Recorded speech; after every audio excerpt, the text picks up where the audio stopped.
nome do nosso grupo é Os Discípulos do Hidrogênio.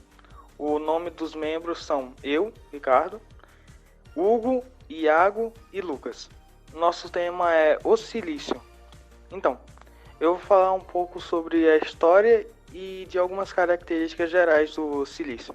O silício tem número atômico 14, em CNTP se encontra no estado sólido, é o segundo elemento mais abundante da crosta, podendo ser encontrado facilmente. O silício possui 9 isótopos, sendo o silício 22 o com maior abundância e o silício 32 o único sintético e radioativo, vindo do decaimento do argônio.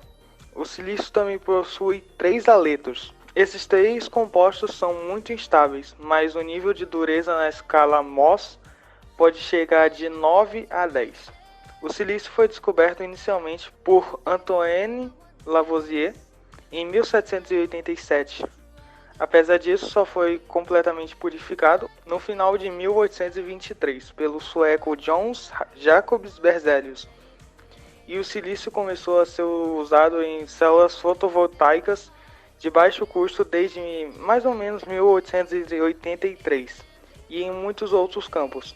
Adquiriu tanta importância desde então que recebeu o nome de lugares que apresentam grandes aglomerações de empresas voltadas para a tecnologia, como o Vale do Silício na Califórnia e o Wadi Silício em Israel.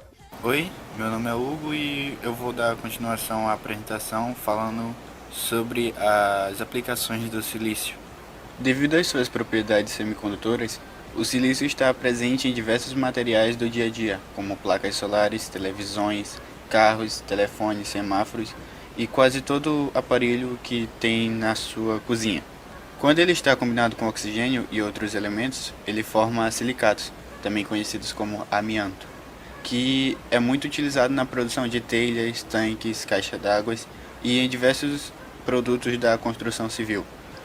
Com o silício e oxigênio, forma-se a sílica, ou óxido de silício, que é o principal componente que forma o vidro. O silício também forma polímeros de condensação semelhantes aos formados pelo carbono. Um dos polímeros mais usados é o silicone. O silicone pode ser usado para diversas aplicações, dentre elas podem ser destacados brinquedos, bicos de mamadeira, toucas de natação, borrachas de alta resistência e vários outros. A aplicação mais conhecida do silício é em semicondutores, usados em componentes de circuitos e chips eletrônicos devido a várias propriedades físico-químicas importantes, como resistência a altas temperaturas, ser isolante, flexível, resistir a ataques ácidos, bactérias, alcalis e etc. Devido à sua grande importância na produção de chips e circuitos eletrônicos, existe uma região na Califórnia onde se concentra um polo industrial com diversas empresas de tecnologia de informação e computação que passou a receber o nome de Vale do Silício em homenagem ao elemento. O silício também está diretamente relacionado ao crescimento dos animais, tanto na formação dos órgãos quanto dos ossos, e em um homem adulto pode ser encontrado até cerca de 1 grama de silício. É importante destacar também que, assim como qualquer outro elemento, o silício pode trazer danos à saúde, como por exemplo quando ele forma o amianto. A fibra de pó do amianto estimula mutações celulares dentro do organismo, originando tumores que podem causar câncer de pulmão, especialmente o mesotelioma. As partículas de amianto, uma vez inaladas, nunca mais se libertam do organismo.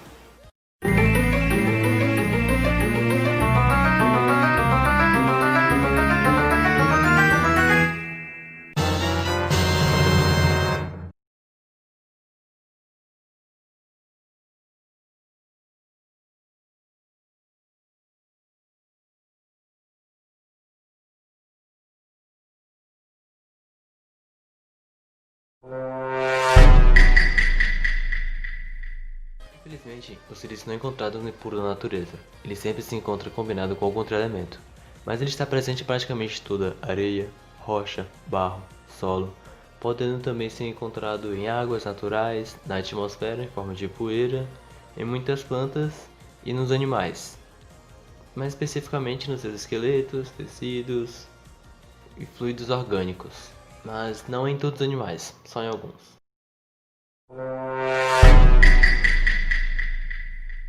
O silício comercial é obtido a partir da sílica de alta pureza em fornos de arco elétrico, reduzindo o óxido com eletrodos de carbono na temperatura superior a 1900 graus Celsius. O silício líquido se acumula no fundo do forno, onde é extraído e resfriado. O silício produzido por este processo é denominado metalúrgico, apresentando um grau de pureza superior a 99%.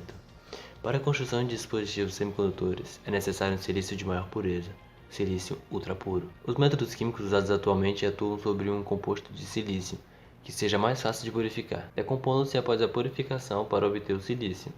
Os compostos mais usados são o triclosilano, tetacloreto de silício e o silano. Bem, só para finalizar, em termos de silício metalúrgico, os maiores produtores são respectivamente a China, Brasil, Estados Unidos, França e Noruega. Bom dia, meu nome é Iago e eu vou falar sobre a função biológica do silício, ou melhor dizendo, a suposta função que esse teoricamente pode vir a exercer posteriormente. Como assim? Estamos falando literalmente de vidas baseadas no silício. Até então, o alicerce de todo composto orgânico é a molécula de carbono. E por quê? Bom, esse apresenta um volume relativamente pequeno e a capacidade de se ligar a 4 átomos simultaneamente, o que é bastante adequado para formar as longas cadeias de moléculas encontradas nos seres vivos, como nas proteínas e no DNA. O silício se apresenta logo abaixo do carbono na tabela periódica, por apresentar características bem semelhantes a este, como a capacidade de adicionar mais 4 elétrons para poder se estabilizar, o que também o torna teoricamente capaz de fazer ligações simultâneas com 4 ligantes químicos e formar cadeias longas e complexas como a do carbono. O que nos faz poder considerar que a existência de vida baseada no silício poderia vir a surgir em outros planetas, ou até mesmo uma possível utilização deste para evoluir e modificar o nosso próprio genoma. Contudo, a única ideia viável até então é a de existência de vida extraterrestre, pois os elétrons mais externos do silício estão mais afastados do núcleo do que do carbono. Logo, este não pode produzir compostos ligados fortemente. Compostos com mais de 3 átomos de silício alinhados são instáveis, e mesmo que sejam forçados ao interior de um sólido, apresentam somente 50% da intensidade da ligação entre 2 átomos de carbono, além de que este possui uma grande afinidade pelo oxigênio, reagindo violentamente quando em contato com este. A intensidade de uma ligação de silício consigo mesmo é fraca, portanto a bioquímica do silício para a vida é teoricamente possível, mas ela daria, mais provavelmente, origem a criaturas mais frágeis. Ele também precisaria de um bom solvente. Solvente é uma solução química que pode liberar nutrientes para as moléculas básicas, que podem levar resíduos e que podem regular a temperatura, como o sangue faz no corpo humano. O silício não tem um solvente propriamente dito. A vida baseada no carbono tem escolhido a água, H2O, para essa tarefa. A amônia é uma aparente próxima da água e poderia atuar como um solvente em temperaturas mais baixas, como as dos planetas gigantes cheios de gases e seus satélites, como Titã, que até então é a lua que apresentaria a melhor qualidade para surgir a vida baseada em silício. O silício e seus compostos, entretanto, não estão otimizados nem para a água nem para a amônia. O solvente confiável para o silício é o ácido fluorídrico, que é usado para calcificar circuitos e chips. Bom, o metabolismo da vida terrestre normal depende das trocas oxigênio e dióxido de carbono. Criaturas de silício não seriam capazes de aproveitar o oxigênio para essa tarefa. Isto é porque o silício liga-se tão rigidamente com o oxigênio a ponto de precisar ser gasta muita energia para separá-los. Equivalente no silício ao dióxido de carbono é o dióxido de silício, principal componente do vidro, como foi dito anteriormente. Conhecemos mais como areia. E para podermos aproveitar este, teríamos que literalmente inalar areia. Bom, vai por mim, isso não é uma boa ideia. Convertemos oxigênio ao nível molecular em dióxido de carbono para obter uma energia rápida e prontamente acessível. Existe um preço a ser pago pelo uso do oxigênio deste modo. O oxigênio não é inflamável, mas é venenoso. Enferruja metais, torna a manteiga rançosa, transforma o vinho em vinagre e transforma nossos cérebros em mingau. Uma recente pesquisa no Lago Mono, na Califórnia, financiada pela NASA, detectou bactérias com DNA que usava arsênio ao invés de fósforo. Foi realmente um resultado muito legal, mas a estrutura básica continuou sendo formada por carbono. O arsênio foi dito como substituto do fósforo, não do carbono. Sek Bikkan e seus colegas da Universidade de Tecnologia da Califórnia foram além e pensaram, bom, o carbono faz coisas que o silício não faz e vice-versa. Contudo, estes apresentam certa semelhança com o que podem trabalhar. Simples, é só unirmos ambos uns ao outro.